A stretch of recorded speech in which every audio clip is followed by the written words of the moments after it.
Hello, long time no see. If you're new here, my name's Yvette, and you will have seen from the thumbnail that I'm talking about Katabasis today.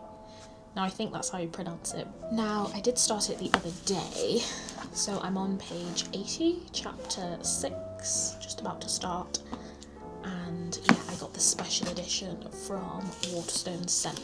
I ended up with the I got like £10 off, you know, when you spend so much on your card and you get points. So I've done that and I had a tenner off, so I got that and a new bookmark.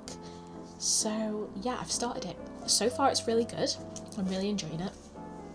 It follows a character, the FMC, named Alice, and she is trying to bring back her Professor Grimes, back from the underworld or hell or whatever we want to call it, to help her with like a letter of recommendation because he's like really known in his field. Her plan is to go to hell and bring him back. Now Peter, which I've gathered he might be the MMC, he popped up just as she was about to open the portal, and there's a bit of beef going on. I don't know if they used to date, there's something going on, but he popped up and basically was like, well, you need to know this, otherwise you won't be able to get through here. And she was like, oh, I don't know this.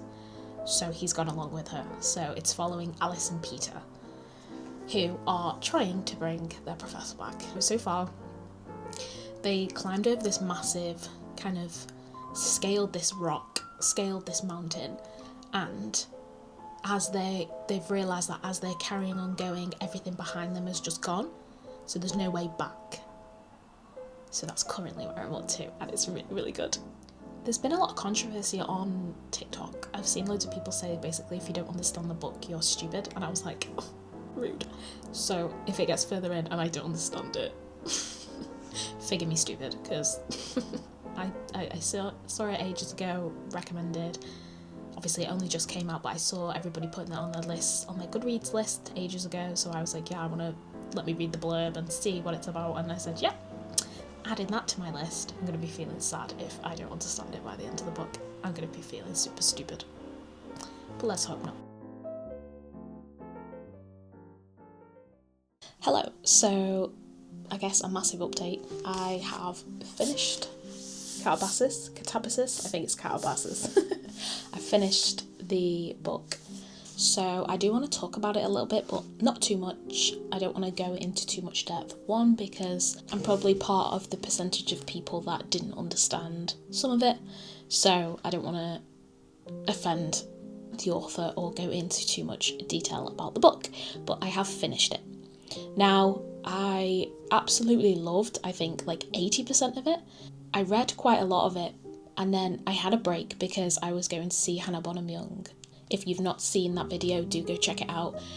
And I wanted to read People Watching before going to the event, which made sense. So I paused Katabasis in the middle, which, if anybody can do that successfully, good for you. Because I then had to try and remind myself what has happened in the book. So yeah, when I paused it and then I came back to it after finishing People Watching, I wasn't really then in the mood to read like a dark academia book, and I was like, oh god, I really just want to sit and read like fluffy romances. Yeah, I've got to read this big ass book. So yeah, I thought the premise was good and I understood the majority of like where they were, what was happening. I did find myself Googling a lot of things, you know, if I didn't understand a word or like a theory, anything like that, I was just having a quick Google, which also then does take you more time because you have to research things in the book.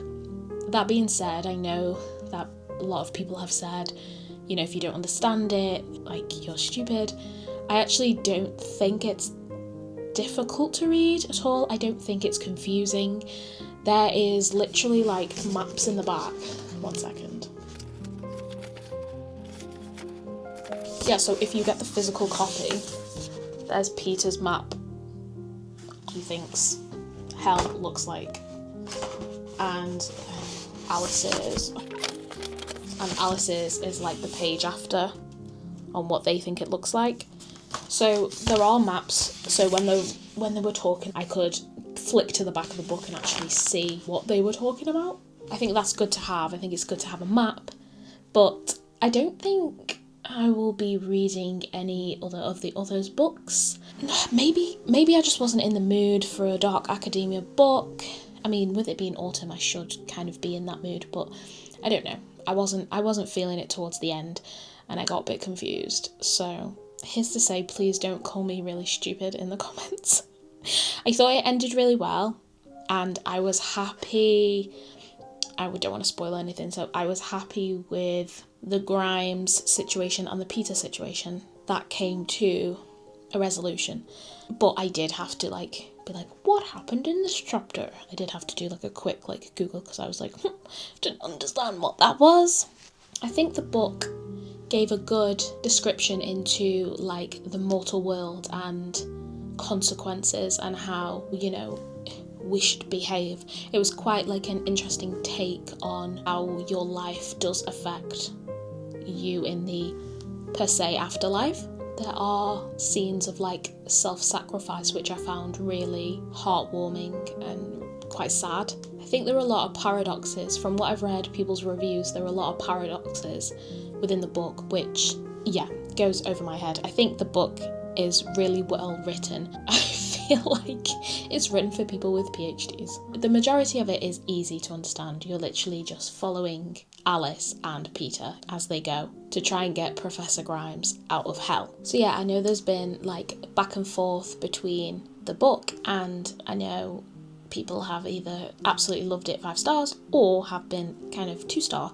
So I rated it 3 stars. Now I was going to rate it 4 stars literally up until the last, I would say 10 chapters, because again, I just got into a slump. Honestly, I just got to the stage where I just wanted the book to end a little bit. I loved the first part of the book, absolutely loved it, and understood everything, and I was like, oh my god, I'm not I'm not stupid. And then got to the end and I was like, I don't really understand some of it. That being said, I think 3 stars is still a good rating, but would I jump to recommend it to people?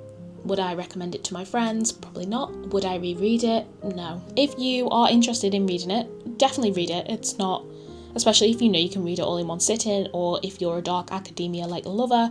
I haven't read anything like this before, so I guess this is my first dark academia book. If any of my friends know of any other ones that I've read, comment below, because I don't think I've read anything that's dark academia before. I think I'm going to go on to a romance book next, because I'm kind of done with big ass books for a while. But 3 stars. Before I go ahead and finish this video, there's a couple of things that I want to show you, so just bear with me. So I went shopping the other day with my lovely mother-in-law, and she's obsessed with books, just like me. And we said, should we go into Waterstones?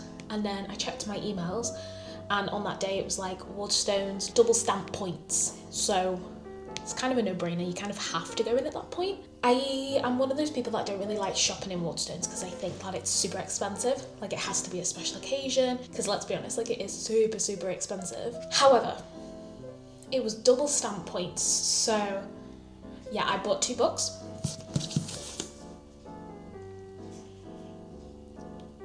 If you've had a look on my Goodreads, you will have seen that these were on there, especially The Wedding People. This one has been recommended and I've seen many people talk about it, and it was buy one get one half price. So I think it was 15 quid for 2 books. So I did actually purchase something from Waterstones for the first time in a very long time, because like I say, I tend to try and not shop there because it's over expensive. But I did get extra points and it was buy one get one half price, so then I didn't feel as bad. I love this cover of The Wedding People, and I'm glad they have done a paper version of this instead of hardback. I'm finding I prefer paper books now. I'm kind of getting into the swing of really reading, and obviously I was reading for a long time on my Kindle, so it's a bit different, but reading a hardback is heavy, bro. Literally heavy. But I'm happy with my purchases actually. I don't feel bad about buying them. And another reason that it was good to buy these is because, stay with me, my mother-in-law has gifted me this bookcase. It's heavy. It's heavy. Now, I think it was like originally 4 DVDs. I'll try and like move it down. Hold on, let me see if I can. So yeah, it was like originally for DVDs. But I know my mother-in-law has had books on there before. So she was like, we don't use it. It's in the basement. Do you want to take it? And I was like, yes, I do. Yes, I do want to take it. Now, I've not cleaned it yet. I've got nowhere to put it.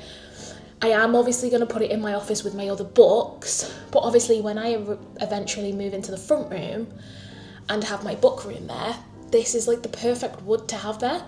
So she's staying with me forever. I'm debating on whether to have it as my TBR shelf for now when I take her upstairs. Like I say, I do need to sort out the office, so at least I can put them both in and they both look cute. And like sort things out a bit because the office is like mad.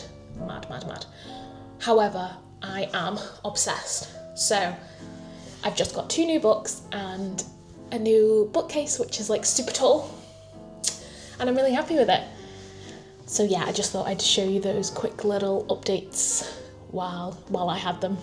But yeah, all that to say, I hope you've enjoyed today's video, and please like, comment and subscribe if you have really enjoyed it. And yeah, I'll catch you guys hopefully in the next one. Love you lots. Goodbye.